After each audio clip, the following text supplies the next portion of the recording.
قربانی پر اعتراض کرنے والے عقل پرستوں سے 3 سوالات، جوابات کے لیے مہلت اگلی عید تک۔ سوال نمبر 1، عید کے جن 3 دنوں میں روزانہ تقریباً 2 کروڑ جانور ذبح کیے جاتے ہیں،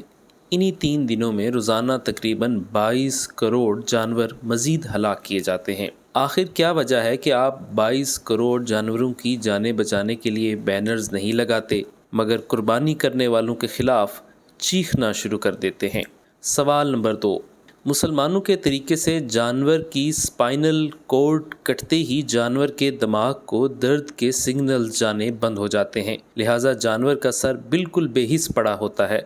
مگر عقل پرست چیختے ہیں کہ جانور کو درد ہو رہا ہے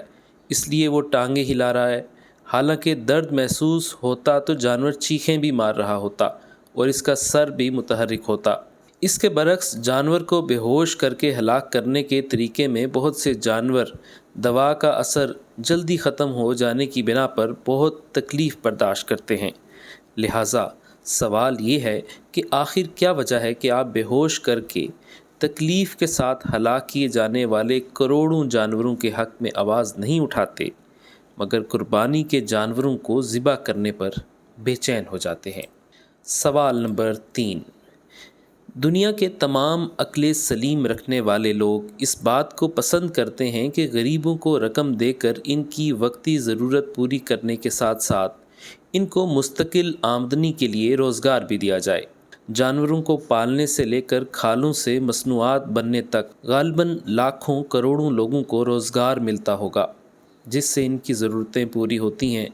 چنانچہ مسلمان سارا سال صدقہ خیرات کرنے کے علاوہ قربانی کے ذریعے لوگوں کے روزگار کو بھی تقویت پہنچاتے ہیں۔ لہٰذا آپ سے سوال یہ ہے کہ آخر کیا وجہ ہے کہ آپ کہتے ہیں کہ باقی سال کے صدقہ خیرات کی طرح عید پر بھی قربانی کے بجائے صدقہ خیرات ہی کرو؟ کیا آپ غریبوں کو خیرات پر ہی رکھنا پسند کرتے ہیں؟ ان کو روزگار ملنا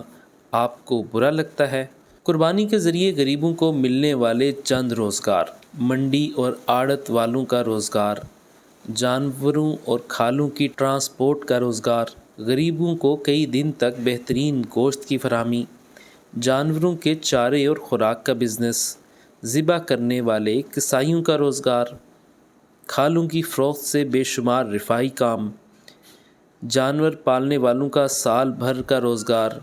ٹیزیز اور چمڑا منڈی سے متعلق روزگار، لیدر جیکٹ، شوز اور پرس وغیرہ کے بزنس۔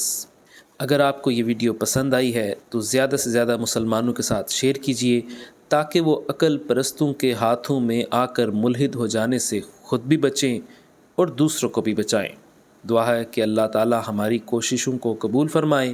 اور ہم سے ہمیشہ کے لیے راضی ہو جائیں، آمین۔